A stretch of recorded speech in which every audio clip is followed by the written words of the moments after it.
And this is the surprise. I finally got a half decent microphone so I can get rid of all these ugly text annotations I've been using in the past. To talk about this topic, I'll drive the Oracle MP2 around Monza.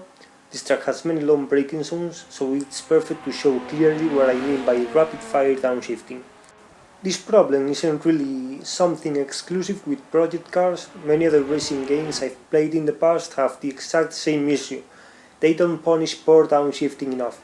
So in the end what you get is drivers going down the gears like maniacs, trying to get all the stopping power they can from engine braking, and you can't really blame them. I mean, if the game allows it, it's always going to happen.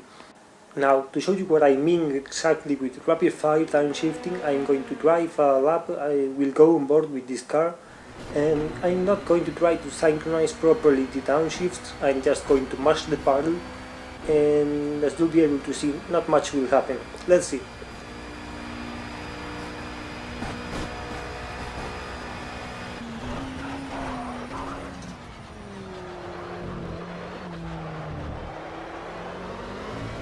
I will be able to drive like this pretty much all day long and nothing will really happen. There will be no engine damage, there will be no gearbox damage, there will be no overheating, nothing. Let's listen to it again in the next braking zone.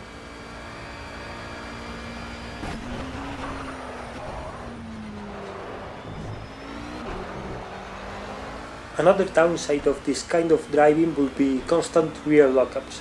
The sudden increase of engine braking will mess up your brake distribution badly. The engine will lock up the rear wheels and sooner or later you will spin. Again, the effect is in the game, but it doesn't show unless you do something completely outrageous. I'll show you an example later of how much abuse it takes to spin a car like this in this game.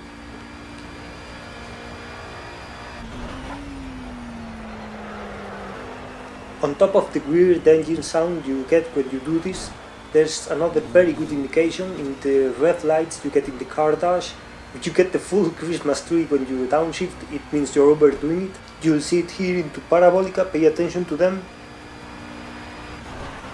There you have it. If they all turn on like that, it means you're using way too much engine braking. Now, for the next lap, let's change the style, let's do it correctly, and you'll be able to hear the difference for yourself. Let's listen as I head into turn 1.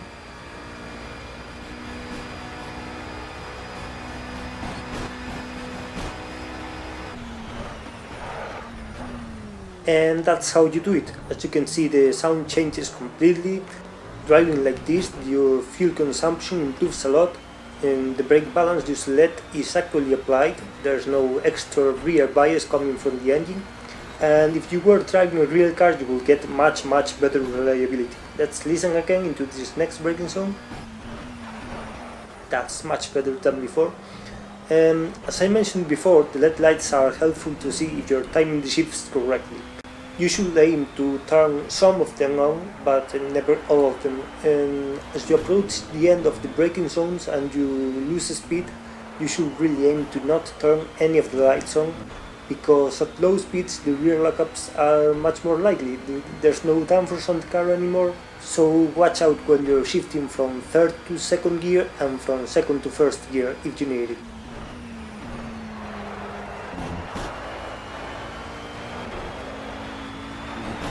Even if it's true that the game really doesn't punish poor downshifting enough, it's still worth learning how to do it properly, because at some stage you're always going to find a certain car into a certain corner that spins if you don't treat it correctly.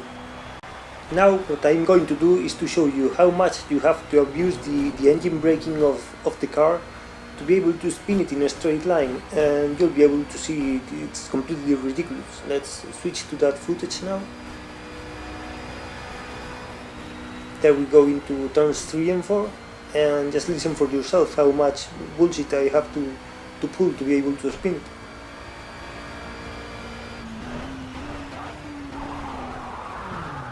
As you could see, it only finally spun because I shifted from second to first, so as I mentioned before, be especially careful with the low gears.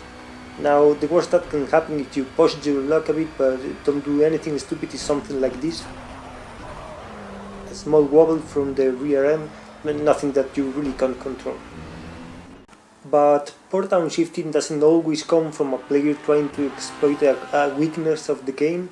Sometimes simply an honest mistake, or even worse, some hardware trying to screw you, like when you push your paddle once in your wheel and you get 2 downshift. That can lead into a spin pretty easily too. This is footage from an actual online race I did long ago. And as you can see, I spun into this corner because the car shifted twice instead of once as I wanted. Here you see me losing the lead, and I'm going to lose another place as I try to get going. I fall into 3rd place, and all because I shifted twice, so it's important knowing how to react to this situation. If this happens to you, it might sound not very logical, but what you want to do is to accelerate, to stop the engine braking. As you can see, I tried to accelerate here, but it's too late. There was too much rotation going on already, so I arrived late and I couldn't save it. But if you arrive on time and you correct the oversteer, you can save it. Let's see it in another case, in another occasion. I'm going to replicate what happened in that previous race. I'm going to shift twice intentionally, but I'm going to jump on the throttle immediately, and as you'll be able to see, I can save it. There you go. If you accelerate, you stop the engine, trying to stop the rear wheels, you get them going again, you unlock them, and let's see it in slow-mo.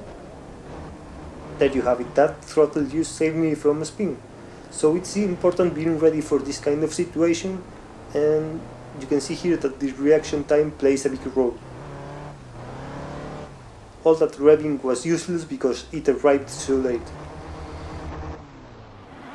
So that's it. I hope you enjoyed this new format. I promise to keep improving my English, hopefully. And if you have some feedback, if you prefer this format or the previous one, please leave a comment down below. And that's all. As always, thanks a lot for watching.